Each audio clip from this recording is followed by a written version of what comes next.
নমস্কার বন্ধুরা, চুমকিজ অ্যাডভেঞ্চারের নতুন একটা ব্লগে সকলকে জানাই সুস্বাগত। আজকে 29শে জানুয়ারি, ফাইনালি পালুর ক্যাম্পে যাওয়ার দিন। কালকের ব্লগে তোমাদেরকে দেখিয়েছিলাম পালুর সব গোছগাছ করছি। ব্যাস, শুধু তো কয়েক ঘন্টার অপেক্ষা ছিল। রাত পোহাতেই সকাল, আর সকাল হলেই পালুর যাওয়া। তবে আজকে ওদের রিপোর্টিং দিয়েছে দুপুর 1টায়। বাজছে এখন 12টা। পালুকে আগে খাইয়ে দিই একটু। মায়ের মন তো, কে জানে রাস্তায় ও কিছু খাবে না খাবে, যে লাঞ্চের প্যাকেটটা দেওয়া হবে সেটাতে ওর পোষাবে কিনা। তাই জন্য বললাম, পালু তুই তো একটু পনির খেতে ভালোবাসিস, চল তাহলে একটু পনির দিয়ে ভাত দিয়ে দিই। তো দেখলাম রাজি হয়ে গেল। তো চলো আগে পালুকে খেতে দিয়ে দিই। সকাল সকাল উঠেই আমি আগে বসিয়ে দিয়েছিলাম বাটার পনিরটা। পালু বাটার পনির খেতে খুব ভালোবাসে, তাই জন্য সকাল সকাল বানিয়ে দিলাম একটু বাটার পনির। যাওয়ার আনন্দে তো গলা দিয়ে ভাত নামছে না, তাই জন্য শুধু বাটার দিয়ে একটু ভাত দিলাম, সঙ্গে দিলাম পনিরটা আর একটু দই। এইটুকু খেয়ে গেলেও শান্তি। স্কুল থেকে জানিয়েছে বাসের মধ্যে নাকি ওদেরকে লাঞ্চ প্যাকেট সাপ্লাই করা হবে। এবার বাসে বসে খাওয়াটাও তো একটা অসুবিধার ব্যাপার। জানি না কি করবে। বলেছি খেতে ইচ্ছে হলে খাবি, না হলে ভাতটা খেয়েছিস এটাই অনেক। হাওয়ালদার সৃজনী ঠাকুর রিপোর্টিং স্যার রেডি হয়ে গেছে। ব্যাস, এবার ওকে নিয়ে বেরোবো। চলো যাই ওর স্কুলের সামনে। মন খারাপ করছে একটু একটু? আমি তো জানি তুই পারবি না। হ্যাঁ ঠিক আছে, আসানসোলের ক্যাম্পে যাস না, তখন বাড়ি থেকে রোজ দেখতে যাবো তোকে। এই ক্যাম্পটা ছেড়ে দে, যাস না। আমাদের ঘর থেকে তো স্কুলটা 2 মিনিটের রাস্তা। একদম ডট 1টায় পৌঁছে গেছি আমরা স্কুলের গেটে। পালুকে স্কুলে ঢুকিয়ে সুজয় যাচ্ছে গাড়িটা ঠিক করে পার্কিং এ রাখতে। চলো এবার আমিও আস্তে আস্তে স্কুলের ভেতরে ঢুকি। আমরা দাঁড়িয়েছি স্কুলের মেন গেটে, আর পেহলা কদম দিয়ে ছোট বাচ্চাদের ছুটি হয়েছে। গার্জেনদের হাত ধরে ছোট বাচ্চারা যাচ্ছে। পালুদের বাসটা আসতে বেশ লেট করছে। শঙ্করপুর ডিএভি তুলে তারপর আসবে ডিএভি মডেলকে তুলতে। অনেকক্ষণ ধরে ওয়েট করছি। পালুকে বললাম, চল পালু ঘুরে দেখি তোদের স্কুলের বাগানটা। পালু বলল, ভেতরে কিন্তু মোবাইল অ্যালাউড নেই। ঠিক আছে, তাই চোখে তো দেখি। তাই লুকিয়ে চুরিয়ে কয়েকটা ভিডিও ক্লিপস নিতে পারলাম স্কুলের ফুলে। চলো ঘুরে দেখাই তোমাদের। কি অপূর্ব সুন্দর ফুল ফুটেছে স্কুলে, আরো সুন্দর, সামনেটা আরো সুন্দর ভাবে সাজানো। কিন্তু ওই জায়গার ভিডিও নিয়ে তোমাদেরকে দেখাতে পারছি না। ভীষণ সুন্দর করে পালুদের স্কুলটা সাজানো। পালুদের স্কুলের সিস্টেম ভীষণ ভালো। এই যে ক্যাম্পে যাচ্ছে তার জন্য 3টে টিচার ওদের সাথে যাচ্ছেন।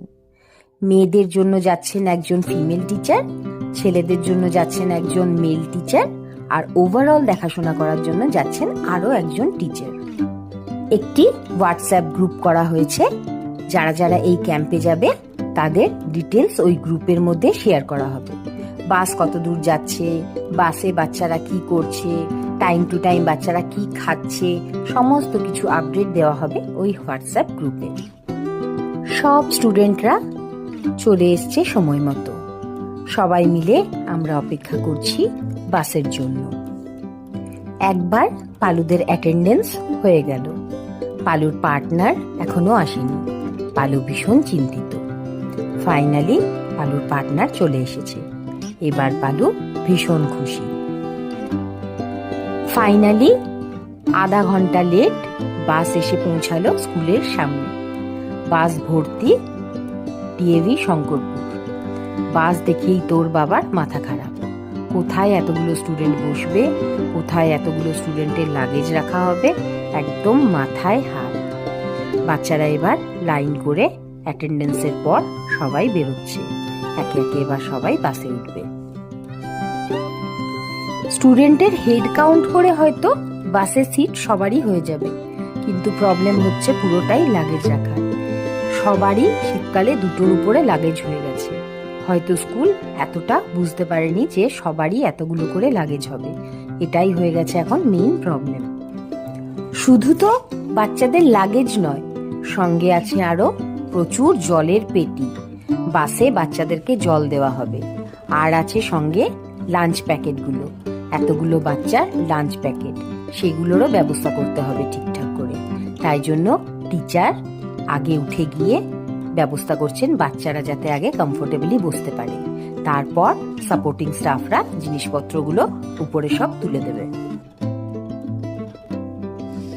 পালু উঠে পড়েছে বাসে, তবে মনের পছন্দ মতো সিট সে পায়নি, সঙ্গে আবার বন্ধুর পাশেও বসতে পারেনি। তবে টিচার অ্যাসিওর করেছেন, তোমরা এখন আপাতত বসো, বাসটা একটু সেট হয়ে যাক, যেতে যেতে রাস্তায় সব বন্ধুদের পাশে সবাই চেঞ্জ হয়ে যাবে। চোখে জল, মুখে হাসি, টাটা করতে করতে পালু চলে গেল। বাস ছেড়ে দিল। বাসটা এখন বাঁকুড়া হয়ে পৌঁছাবে পুরুলিয়া। এখন শুধু অপেক্ষা, কতক্ষণে স্কুল থেকে কি মেসেজ আসে, কতক্ষণে তারা গিয়ে পুরুলিয়া পৌঁছায়। এই চিন্তায় এখন আমরা ফিরবো বাড়ি। বাড়ি আসার সঙ্গে সঙ্গেই সুজয় বলছে, 3 দিন মেয়ে নেই, আমিও ঘরে থাকবো না, চলো আমরাও কোথাও বেরিয়ে পড়ি। আমার তো মাথায় হাত, কিছুই প্যাকিং নেই, কিছুই রেডি নেই, হঠাৎ করে বললেই কি বেরোনো যায়? বলছে হ্যাঁ তাড়াতাড়ি প্যাকিং করে নাও, কাল ভোরবেলায় আমরাও বেরোবো। সেই মতো বসে পড়েছি তাড়াতাড়ি করে প্যাকিং করতে। অনেক দিন ধরেই মনটা টানছে রাম মন্দিরে যাওয়ার জন্য। সেই 2 বছর আগে গেছি, তার মাঝে আর রাম মন্দির একবারও যাওয়া হয়নি। তাই বেরিয়ে পড়বো কালকে আমরা রাম মন্দিরের উদ্দেশ্যে। পালুর খবর এসে গেছে, পালুরা ভালোভাবে পৌঁছে গেছে। গিয়ে ওখানে বাচ্চাদেরকে ইভিনিং স্ন্যাক্স খাইয়ে নামিয়ে দেওয়া হয়েছে মাঠে। টিচাররা বলেছিল আজকে জার্নি করে যাওয়ার পর আজকের দিনটা ওদের রেস্ট দেবে। তবে দেখছি তো যা গ্রুপে মেসেজ পাঠিয়েছে তাতে আজ থেকেই ওদের কার্যক্রম শুরু হয়ে গেছে। প্যাকিং শেষ করে তাড়াহুড়ো করে বেরিয়ে পড়লাম স্পেন্সার্সের উদ্দেশ্যে। কিছু কেক বিস্কিট কিনে নিই রাস্তার জন্য। আজকে তো আর হাতে সময় নেই যে কালকের জন্য রান্না করে নিয়ে বেরোবো, তাই জন্য কালকের দিনটা কেনা খাবারেই কাটাবো। চলো যাই স্পেন্সার্সে, কেনাকাটিটা করে নিই, বাড়ি ফিরে আবার যাব নাইট ডিউটি। ব্লগটা তাহলে আজকে এখানেই শেষ করছি। ব্লগটা ভালো লাগলে একটা লাইক, শেয়ার, কমেন্ট করো। আর হ্যাঁ, সাবস্ক্রাইব আর বেল আইকনটা প্রেস করতে ভুলো না কিন্তু। খুব তাড়াতাড়ি ফিরবো আবার একটা নতুন ব্লগে। টাটা।